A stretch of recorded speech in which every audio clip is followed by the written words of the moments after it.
जी शिक्षण या आपल्या यूट्यूब चॅनलमध्ये आपणा सर्वांचं पुनश्च एकदा सहर्ष स्वागत। सरकारी कर्मचारी, निमसरकारी कर्मचारी, विशेषतः सेवानिवृत्त होणाऱ्या कर्मचाऱ्यांसाठी, पेन्शनधारकांसाठी आताच्या घडीची मोठी आनंदाची बातमी समोर आलेली आहे।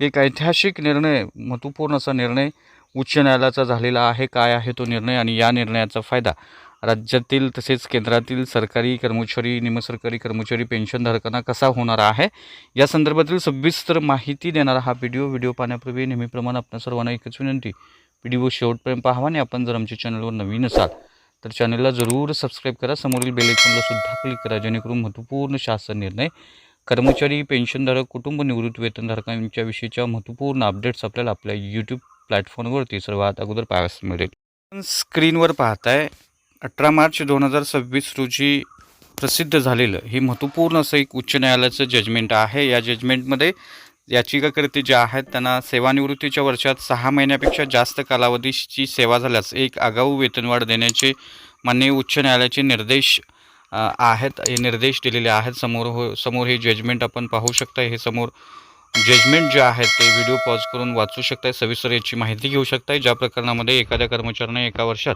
कमी कालावधीसाठी काम केलं असेल त्या बाबतीत महाराष्ट्र नागरी सेवा सुधारित वेतन नियम 2009च्या नियम 10 मध्ये अशा कर्मचाऱ्यांचा समावेश होईल ज्यांनी 1 जुलै रोजी सुधारित वेतन श्रेणीत 6 महिने किंवा त्याहून अधिक काळ काम केलेलं आहे आणि ते वेतनवाढीसाठी पात्र असतील।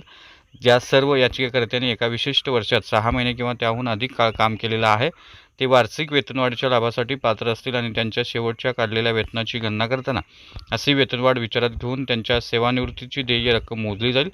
आणि या संदर्भात संबंधित सेवानिवृत्तीच्या तारखापासून जर त्यांनी त्यांच्या सेवानिवृत्तीपर्यंतच्या शेवटच्या वर्षात 6 महिने किंवा अधिक काळ काम केलेलं असेल, अशा सेवानिवृत्ती वेतनधारकांसाठी सेवानिवृत्तीपूर्वीच्या शेवटच्या काढलेल्या पगारातील वार्षिक वाढीचा समावेश करून त्यांच्या निवृत्तीवेतन लाभाची पुनर्गणना केली जाईल आणि असे पुनर्गणना केलेले निवृत्तीवेतन लाभ त्यांना देय असतील आणि कोणतीही थकबाकी असल्यास ती त्यांना 90 दिवसांच्या कालावधीत दिली जाईल। अनेक याचिकाकर्ते या न्यायालयासमोर उशिरा आलेले आहेत आणि त्यामुळे अनेक प्रकरणामध्ये पारित केलेल्या आदेशाप्रमाणेच ते व्याजाच्या घटकासाठी पात्र असणार नाहीत आणि यानुसार या संदर्भातला हा नियम जो आहे तो वरील अटीनुसार नियम अंशतः अंतिम करण्यात येत आहे।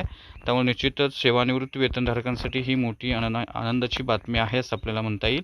तर हे होतं अतिशय महत्त्वपूर्ण असं जजमेंट। हे संपूर्ण जजमेंट आपण स्क्रीनवर व्हिडिओ पॉज करून पाहू शकताय आणि सविस्तर माहिती घेऊ शकताय।